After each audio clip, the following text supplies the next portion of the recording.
Welcome to money management channel. Market sentiment நெகட்டிவா இருந்தாலும் NSDL வந்து எக்ஸலண்டா பர்ஃபார்ம் பண்ணிருக்கு. லாஸ்ட் ட்ரேடிங் டேல நல்ல ஒரு ப்ராஃபிட்டை கொடுத்துருக்கு. இந்த IPO லிஸ்ட் ஆனப்பையும் டீட்டெயிலாக டிஸ்கஸ் பண்ணியிருந்தோம். ஒரு 20% வரைக்கும் ப்ராஃபிட் கிடைக்கும் அப்படின்னு சொல்லியிருந்தோம். இப்போ வந்து லாஸ்ட் கண்டினியூஸாக லிஸ்ட் ஆனதுக்கப்புறம் ஒவ்வொரு நாளும் வந்து 5%, 3% அப்படி ரைஸ் ஆன NSDL லாஸ்ட் டேல நியர்லி ஒரு 20%க்கு பக்கமா நல்ல ஒரு ஹைக்கை கொடுத்துருக்கு.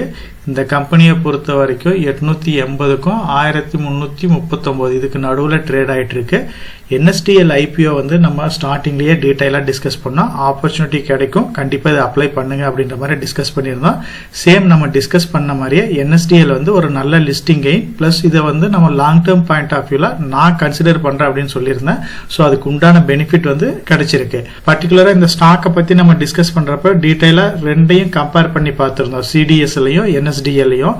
அதில் NSDLோட வேல்யூ வந்து 40 PE ரேஞ்சுக்கு பக்கமா மார்க்கெட்ல வந்து லிஸ்ட் அவுட் ஆச்சு. அதே மாதிரி CDSலோடது வந்து 66க்கு பக்கமா இருந்துச்சு. ஸோ அப்பயே நம்ம ப்ரிடிக்ட் பண்ணியிருந்தோம், ஒன்னு CDSலோட வந்து ஒன்னு கரெக்ட் ஆகணும், அதாவது CDSலோட பிரைஸ் வந்து குறையணும். அப்படி இல்லை அப்படின்னா மார்க்கெட்ல லிஸ்ட் ஆனதுக்கு அப்புறம் இந்த ரெண்டையும் கம்பேர் பண்ணி பார்த்துட்டு NSDLோட வேல்யூ வந்து நியர்லி 65 PEக்கு மேல வர்றதுக்கு வாய்ப்பு இருக்கு அப்படின்ற மாதிரி நம்ம டிஸ்கஸ் பண்ணியிருந்தோம். ஸோ நம்ம எதிர்பார்த்த மாதிரியே CDSL விட NSDLோட வேல்யூ வந்து காஸ்ட்லியா இருக்கும் அப்படின்னு நம்ம ப்ரெடிக்ட் பண்ணியிருந்தோம். அதே மாதிரி இப்ப மார்க்கெட்டை பொறுத்த வரைக்கும் CDSLோட PE வந்து 66 இருக்கு, NSDLோட PE வந்து இப்ப 80 இருக்கு. ஸோ இப்பயே இது பாத்தீங்க அப்படின்னா CDSL விட காஸ்ட்லியா மாறிடுச்சு இந்த ஸ்டாக். ஸோ இந்த ஸ்டாக் பொறுத்த வரைக்கும் இப்ப வந்து எந்த ஒரு ஆப்பர்ச்சுனிட்டி இல்ல நியூ இன்வெஸ்ட்மெண்ட்டுக்கு. வெயிட் பண்ணி பார்க்கலாம். ஃபியூச்சர்ல ஏதாச்சும் ஆப்ஷன் கிடைச்சிச்சு அப்படின்னா நீங்க வந்து இதுல இன்வெஸ்ட் பண்ணுங்க. அதர்வைஸ் நீங்க இந்த ஸ்டாக்ல இருந்து எக்ஸிட் ஆகணும் அப்படின்னு நினைச்சீங்க அப்படின்னா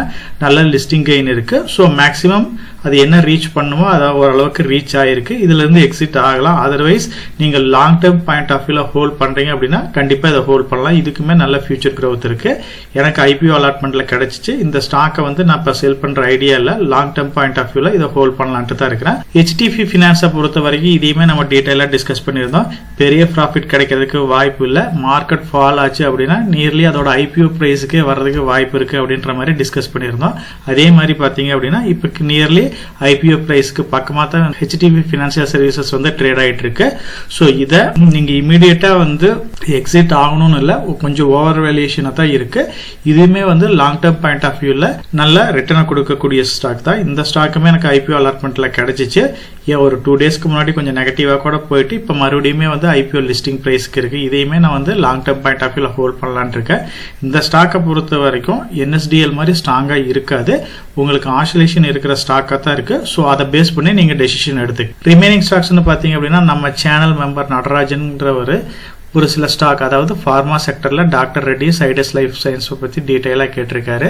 ஸோ இந்த ரெண்டு ஸ்டாக்குமே இப்போ போட்ட டொனால்ட் ட்ரம்போட டேரிஃப் 50% டேரிஃப்ல மெடிக்கல் செக்டருக்கு வந்து அப்ளிகபிள் ஆகாது. ஜென்ரலாவே வந்து மெடிக்கல் செக்டருக்கு நல்ல growth இருக்கு. யூஎஸை பொறுத்த வரைக்கும் இந்த ரெண்டு கம்பெனி வந்து எப்ப வேணாலும் ரிவர்ஸ் பண்ணலாம். ஏன்னா திடீர்னு டேரிஃபை கொண்டுட்டு வரலாம், எடுத்து விடலாம். ஸோ அவங்களோட டெசிஷனை வந்து ப்ரிடிக்ட் பண்ண முடியாத மாதிரி தான் டொனால்ட் ட்ரம்போட டெசிஷன் இருக்கு. இப்ப நடந்துட்டு இருக்கிற இந்த டேரிஃபை பொறுத்து நீங்க இந்த ஸ்டாக்கை வந்து டிசைட் பண்ணாதீங்க. லாங் டேர்ம் பாயிண்ட் ஆஃப் வியூல இந்த ஸ்டாக்கை வந்து நீங்க அக்குமுலேட் பண்ணலாமான்னு கேட்டா கண்டிப்பா வந்து இந்த ரெண்டு ஸ்டாக்கே வந்து ஃபோக்கஸ் பண்ணலாம். என்னோட ஹோல்டிங்ஸ்ல டாக்டர் ரெட்டியும் இருக்கு, சைடஸ் லைஃபும் இருக்கு. ஆப்பர்ச்சுனிட்டி கிடைக்கிறப்ப கண்டிப்பா இந்த ஸ்டாக்கை வந்து நம்ம யூஸ் பண்ணலான்னு இருக்கிறேன். ஒருவேளை டேரிஃப் இல்ல இப்போ வரப்போற குவார்டர்ல வந்து ரிசல்ட்ஸ் கம்மியாகுது அப்படின்னா இந்த ஸ்டாக் எல்லாமே வந்து ஒரு நல்ல பிரைஸ்ல கரெக்ட் ஆகிறதுக்கு வாய்ப்பு இருக்கு. அப்படி இருந்துச்சு அப்படின்னா கண்டிப்பா அந்த ஆப்பர்ச்சுனிட்டி யூஸ் பண்ணுங்க.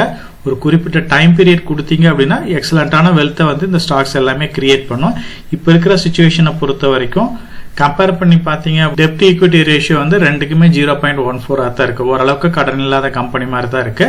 மார்க்கெட் கேபிட்டலை பொறுத்த வரைக்கும் ரெண்டு கம்பெனியுமே வந்து 1 லட்சம் கோடிக்கு பக்கமா இருக்கு. PE ரேஷியோவை பொறுத்த வரைக்கும் இண்டஸ்ட்ரி PE 31 இருந்தாலும் டாக்டர் வெட்டி வந்து ஒரு அட்ராக்டிவான பிரைஸ்ல தான் ட்ரேட் ஆயிட்டு இருக்கு. 18 லெவல்ல, சைடஸ் லைஃப் வந்து 20 லெவல்ல ட்ரேட் ஆயிட்டு. ஸோ இவங்களோட எக்ஸ்போர்ட் பிளஸ் வரப்போற ரிசல்ட்ஸை பேஸ் பண்ணி இந்த ஸ்டாக் வந்து மேபி உண்மையுமே கரெக்ட் ஆகுது அப்படின்னா கண்டிப்பா SIP மோட்லயோ லம்சம் மோட்லயோ இதை ஃபோக்கஸ் பண்ணுங்க. ஃபியூச்சர் growth இதுக்கு எல்லாமே எக்ஸலண்டா தான் இருக்கும். ரிமைனிங் ஸ்டாக்ஸ்னு பாத்தீங்க அப்படின்னா நம்ம சேனல் மெம்பர்ஸ் TCSயும் டாடா மோட்டார்ஸையும் பத்தி கேட்டிருக்காங்க. இந்த ஸ்டாக்ஸை பத்தி நம்ம வீடியோஸ்லயே டீடைலா டிஸ்கஸ் பண்ணிருக்கிறோம். TCS பொறுத்த வரைக்கும் இந்த லாஸ்ட் 3 இயர்ஸா இல்லாத அளவுக்கு வந்து லோ பிரைஸ்ல வந்து ட்ரேட் ஆயிட்டு இருக்கு. நியர்லி 52 வீக் லோவுக்கு பக்கமா ட்ரேட் ஆயிட்டு இருக்கு.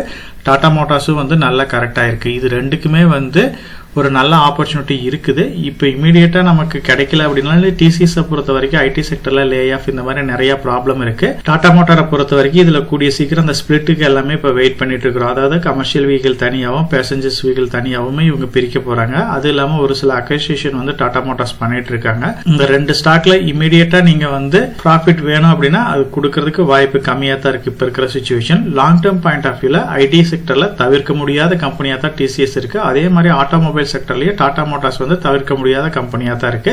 நல்லா கரெக்டா இருக்கு. இன்னும் வாய்ப்பு கிடைச்சிச்சு அப்படின்னா நீங்க எஸ்ஐபி மோட்லயே லம்சம் மோட்லயே இந்த ஸ்டாக்கை வந்து நீங்க ஃபோக்கஸ் பண்ணிக்கிட்டே இருக்கலாம். ஸோ ஒரு நியூ போர்ட்ஃபோலியோ எப்படி கிரியேட் பண்றது அந்த மாதிரி கேட்டிருக்காரு. அதே மாதிரி பாத்தீங்க அப்படின்னா கோல்டுல வந்து இன்வெஸ்ட் பண்றது பெட்டரா அப்படின்ற மாதிரி கேட்டிருக்காங்க. நம்ம சேனல்லே இதை பத்தி டீட்டெயிலா டிஸ்கஸ் பண்ணியிருக்கிறோம். போர்ட்ஃபோலியோ அப்படின்னு ஒரு பிளேலிஸ்டே அவைலபிளாக இருக்குது. இதில் வந்து ஒரு போர்ட்ஃபோலியோ எப்படி கிரியேட் பண்ணுறது, ஒரு போர்ட்ஃபோலியோவில் எவ்வளோ ஸ்டாக்ஸ் இருக்கணும், ஒரு 1 crore டார்கெட்டாக வச்சுட்டா எப்படி லாங் டேர்ம் இன்வெஸ்ட்மெண்ட் பண்ணுறது, ஒரு ஸ்டாக்கை செலக்ட் பண்ணுறதுக்கு முன்னாடி என்னென்ன பேராமீட்டர்ஸ் எல்லாமே செக் பண்ணணும், ஒரு சிங்கிள் ஸ்டாக்ல எவ்வளவு இன்வெஸ்ட் பண்ணணும், இதை பற்றி நம்ம டீட்டெயிலாக டிஸ்கஸ் பண்ணியிருக்கிறோம். இந்த வீடியோஸ் எல்லாமே நம்ம சேனலில் அவைலபிளாக இருக்குது. பர்டிகுலராக இந்த பிளேலிஸ்ட்டில் வந்து நம்பர் ஆஃப் ஸ்டாக்ஸை பற்றி டீட்டெயிலாக டிஸ்கஸ் பண்ணியிருக்கிறோம். ஒரு 25 ஸ்டாக்ஸ் வந்து லாங் டேர்ம் பாயிண்ட் ஆஃப் வியூக்கு கன்சிடர் பண்ணலாம் அப்படின்ற மாதிரி டிஸ்கஸ் பண்ணியிருக்கிறோம். அந்த ஸ்டாக்ஸ் எல்லாமே வந்து டீடைல் அனாலிசிஸ் வந்து நம்ம சேனல் வீடியோவில் அவைலபிளாக இருக்கு. இதை ரெஃபர் பண்ணீங்க அப்படின்னா இந்த கம்பெனிஸ்ல எது நீங்க long term point of view consider பண்ணலாம்ங்கிறது ஒரு சின்ன ஐடியா கிடைக்கும். இப்போ லாங் டேர்ம் பாயிண்ட் ஆஃப் வியூல நீங்க இன்வெஸ்ட் பண்றீங்க அப்படின்னா எஸ்ஐபி இது பெட்டரான வியூ அப்படின்னு நம்ம டிஸ்கஸ் பண்ணியிருக்கிறோம். ஒரு சிங்கிள் செக்டர்ல எவ்வளவு அலோகேட் பண்ணணும், ஒரு இன்வெஸ்ட்மெண்ட் பேஸ்கெட்ல எவ்வளவு நம்பர் ஆஃப் ஸ்டாக்ஸ் இருக்கணும், லார்ஜ் கேப் லெவலில் இருக்கணும், மிட் கேப் லெவலில் இருக்கணும், ஒரு சிங்கிள் ஸ்டாக்ல எவ்வளவு வரைக்கும் இன்வெஸ்ட் பண்ணலாம், ஆப்பர்ச்சுனிட்டி கிடைக்கிறப்ப எப்படி வேல்யூ இன்வெஸ்ட் பண்றது, இதை பத்தி கம்ப்ளீட்டாவே அனாலிசிஸ் பண்ணியிருக்கிறோம். கோல்டு இன்வெஸ்ட்மெண்ட்டை பொறுத்த வரைக்கும் டீடைலா டிஸ்கஸ் பண்ணியிருக்கிறோம். நம்மளோட அசெட் அலோகேஷன்ல வந்து கோல்டு இன்வெஸ்ட்மெண்ட் வந்து தவிர்க்க முடியாத ஒரு இன்வெஸ்ட்மெண்ட்டா தான் இருக்குது. கோல்டை பொறுத்த வரைக்கும் பிசிக்கல் கோல்டு இருக்கு, மியூச்சுவல் ஃபண்ட் இருக்கு, ETF இருக்கு, டிஜிட்டல் கோல்டு இருக்கு, சாவரின் கோல்டு பாண்ட் இருக்கு. இப்போ ரீசெண்டா வந்து 1 or 2 இயர்ஸா வந்து சாவரின் கோல்டு பாண்ட் வந்து இப்போ RBI நியூ பாண்ட்ஸ் வந்து கொடுக்கறது இல்லை. அதுக்கு பதிலாக மார்க்கெட்ல செகண்டரி பாண்ட்ஸ் தான் இருக்குது. அதை வேணா நம்ம அக்வயர் பண்ணலாம். ஸோ அதுக்கப்புறம் sovereign gold bond new bond வராதனால நெக்ஸ்ட் பெஸ்டான ஆப்ஷன் அப்படின்னு என்னோட பாயிண்ட் ஆஃப் வியூல பார்த்தீங்க அப்படின்னா ETF தான் சொல்லுவோம். ஏன்னா ETF பொறுத்த வரைக்கும் நீங்க 500 ரூபா 1000 ரூபா இருந்தாவே போதும், நீங்க இன்வெஸ்ட் பண்ணிக்கிட்டே இருக்கலாம். அதே மாதிரி ETFங்கிறது வேற எதுவும் இல்லை. It is a collection of stocks, அதாவது கலெக்ஷன் ஆஃப் இண்டெக்ஸ்னு கூட சொல்லலாம். ETF பொறுத்த வரைக்கும் டிஃப்ரெண்ட் டைப் ஆஃப் ETFs இருக்கு. ஈக்விட்டியில இருக்கு, கோல்டில் இருக்கு, டெப்டில் இருக்கு, லிக்விட் இருக்கு, வேர்ல்டு இண்டிசஸ் இருக்கு, நம்பர் ஆஃப் கோல்டு ETFs இருக்கு. இதுல மெயினான உங்களுக்கு அட்வான்டேஜஸ் பாத்தீங்க அப்படின்னா டைவர்டிபிகேஷன் இருக்கும். மினிமமான லோ அமௌண்ட் இருந்தாவே இதுல இன்வெஸ்ட் பண்ணலாம். எக்ஸாம்பிளுக்கு ஒரு 500 ரூபாய் இருந்தாவே போதும். எக்ஸ்பென்ஸ் ரேஷியோ வந்து கம்மியா இருக்கும். ஈஸியா வந்து ஒரு ஸ்டாக் எப்படி நம்ம பை பண்ணி செல் பண்றோமோ அந்த மாதிரி நம்ம ஈஸியா ஆப்ரேட் பண்ண முடியும். எக்ஸ்சேஞ்ச் ட்ரேடட் ஃபண்டை பொறுத்த வரைக்கும் நம்ம ஒரு சில விஷயங்கள் வந்து நோட் பண்ண வேண்டியது இருக்கு. ட்ராகிங் எரர் எவ்வளவு இருக்குன்னு நம்ம பார்க்கணும். வால்யூம் ஆஃப் ட்ரேட் வந்து எவ்வளவு நடக்குதுன்னு பார்க்கணும். நீங்க லம்சமா இன்வெஸ்ட் பண்ற அப்படி இருந்தா லேக்ஸ் கணக்கில் எவ்வளவு வேணாலும் இன்வெஸ்ட் பண்ணலாம். எஸ்ஐபி மாடலில் நீங்க மினிமம் 500 ரூபாயில இருந்து எவ்வளவு வேணாலும் இன்வெஸ்ட் பண்ணலாம். NSE இந்தியா வெப்சைட்டை ஓபன் பண்ணி பாத்தீங்கன்னா நம்பர் ஆஃப் கோல்டு ETFs என்னென்ன இருக்கு அப்படிங்கிற மாதிரி லிஸ்ட் அதில் அவைலபிளா இருக்கு. இதுல பெட்டரான இப்ப நம்ம tracking error, volume of error இதெல்லாம் பார்த்துட்டு இருக்கிறதுலே பெஸ்டான கோல்டு ETF அப்படின்னா என்னோட பாயிண்ட் ஆஃப் வியூல நிப்பான் இந்தியாவோட கோல்டு பேஸ் தான் சொல்லுவோம். ETF வந்து 84 ரூபீஸ்ன்ற லெவல்ல ட்ரேட் ஆயிட்டு இருக்கு. இதோட ஆல் டைம் ஹை பாத்தீங்கன்னா 85 இருக்கு. லோ வந்து பாத்தீங்க அப்படின்னா 57 இருக்கு. நம்ம வந்து டீடைலா டிஸ்கஸ் பண்ணது 49, 50 அந்த லெவல்ல இருந்தே வந்து நம்ம ETF பத்தி டீடைலா டிஸ்கஸ் பண்ணியிருந்தோம். இன்வெஸ்ட் பண்ணிட்டே இருக்கிறோம்.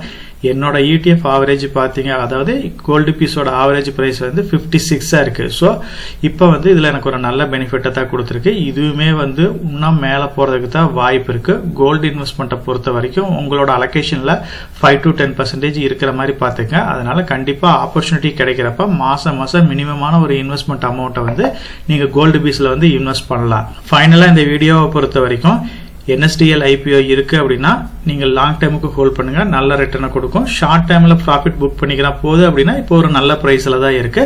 நம்ம நினைச்ச டார்கெட் வந்து இப்ப ரீச் ஆயிருக்கு. லாங் டேர்ம் பாயிண்ட் ஆஃப் வியூல குவாலிட்டியான கம்பெனில நம்ம இன்வெஸ்ட் பண்ணிக்கிட்டோம் இருந்தோம் அப்படின்னா இப்போ நம்ம டிஸ்கஸ் பண்ண ஸ்டாக்ஸ் எல்லாமே வந்து நல்ல ரிட்டர்னை கொடுக்கக்கூடியது தான்.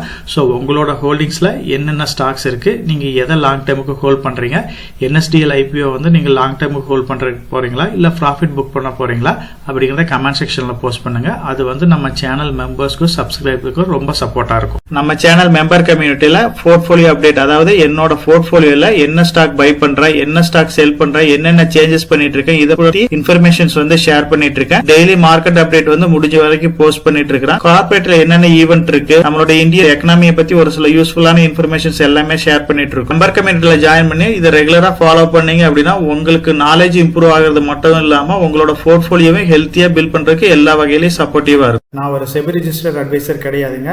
நம்ம சேனல்ல போடுற வீடியோக்கள் எல்லாமே வந்து பாத்தீங்கன்னா எஜுகேஷனல் ஆர் இன்ஃபர்மேஷன் பர்பஸ்க்கோசரம் போஸ்ட் பண்ற வீடியோக்கள் தாங்க. இன்வெஸ்ட்மெண்ட்னா கண்டிப்பா ரிஸ்க் இருக்கும். அதனால நீங்க உங்க பினான்சியல் அட்வைசர் டிஸ்கஸ் பண்ணியோ இல்ல நீங்களா ஓன் டிசிஷன் எடுத்தோ இன்வெஸ்ட் பண்ணுங்க.